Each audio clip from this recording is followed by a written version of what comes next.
Hey there folks, and welcome to this video, and I'm really starting to enjoy doing this kind of thing. Let's talk a bit about EA Sports WRC. The new gameplay footage came out today, and I'm going to talk through some of the different points in terms of the order in which I saw them. I was watching this premiered live, and yeah, I just really want to sit down and have a chat about it. I'll put some screenshots in, but obviously check it out in the description down below. In the background you'll see footage from, well, Dirt Rally 2.0, because that's the highest quality stuff I have to hand. So let's start off with some of the liveries. I mean, you can see it here with the Volkswagen Golf. The kit car now has a new livery. In the past, they used one that was used in the German Championships. This one is... Was it used in the WRC? I don't know. It's a Mark Higgins livery. Same kind of one that we saw with Tapio Laukkanen. And it's the one that we definitely did see in the British Championship. So I am so happy to see that one. At the same time, there's been another change in livery when you look at the BMW, a FINA livery. Of course, the other Prodove one that they ran, I don't think was necessarily used in WRC. The FINA one is a lot more iconic, but hopefully we still see those original liveries carried through as well. And what you can see with the previews as well for these cars is some of the liveries, well, they're more realistic, or they've changed around in other ways as well. One of the things I did like was the 2008 one has a Henning Solberg livery. Maybe they also get a Works one, because we did see also in the video the actual BP livery. And the Lancer now has a Works livery. Well, a Works livery, one that ran in WRC. It's Manfred Stoll.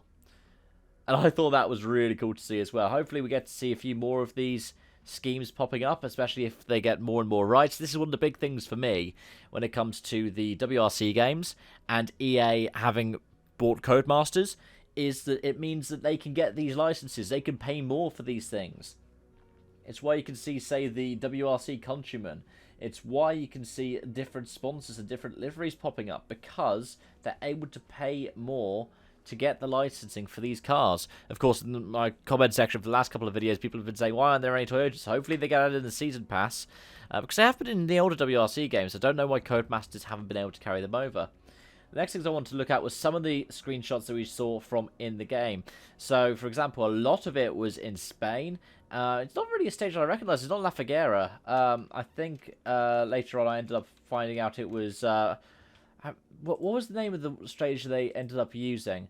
It was... Oh, I don't even have it to hand anymore. But the stage that they ended up showing it wasn't La Figuera. And these are the first kinds of shots that we see of actual gameplay for the game, and it looks nice. It really does. As to how it handles, well, we'll have to wait to see. One of the things I quite like is the fact that when they showed footage of John Armstrong testing it, whilst it wasn't a Fanatec, was that one of the old CSW 2.5s? I run a CSL-DD. They were running the kind of rim that I have, the BMW M3 GT2, of course with the BMW badge replaced, probably for licensing things as well. But yeah, we see the Rally 1 i20N, and then we see onboard to the other cars as well. I really liked seeing that for the M Sport Ford Puma, because you can see that the gear changing indicator is different, and I'm not too sure. I haven't really been following intently what they have on their dashboards in the WRC the past couple of years to see if that's particularly realistic. But it is nice to see that. And also, to see that the windscreens get dirtier as the stage progresses. That's one of the things that I didn't necessarily like in the Kyloton ones, but I felt like that's... The reason why was because I felt they got dirtier too quick. And hopefully that's a realistic reflection in the game. Now, elsewhere... So, as you can see, the screenshot with John Armstrong as well, that I was talking about. I don't know if I've put it on before or after, because I recorded this before I've done it, just to get that continuous stream before going in. The next one that I'm looking at now is an onboard from a Yaris, the GR Yaris Rally 1, and I couldn't tell what this event was. I presumed it might have been Monte Carlo, but it could also have been like the Mediterranean events, if it's like San Remo or Corsica. I don't know, but I liked the way that it looked. And likewise with this other image I'm showing on the screen now, I can't tell which event this is meant to be. Part of me would want to think it's like Portugal or Sardinia, but I can't say. I don't know. It looks... The thing is, these stages look a lot more like they were in WRC Generations. And obviously they said they've done realistic recreations. Codemasters have been doing really well with that when you look at the Dirt Rally franchise. and hopefully we get more of the same with these stages. We've been told 200 stages. Now, I reckon it's probably going to be about 100, and then they're all reversed. In Dirt Rally 2.0, we had 12 stages for 13 locations. So that was, what, 156? But in reality, it was, what,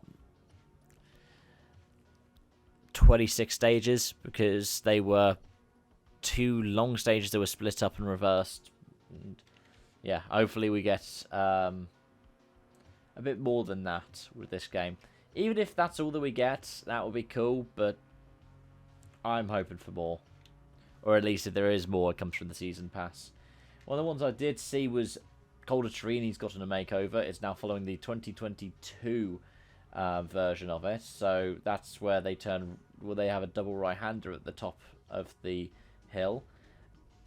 I don't know. I liked the one that went over the top and back down. They did have that last year as well. And this year. Because they had it as a Thursday night opener.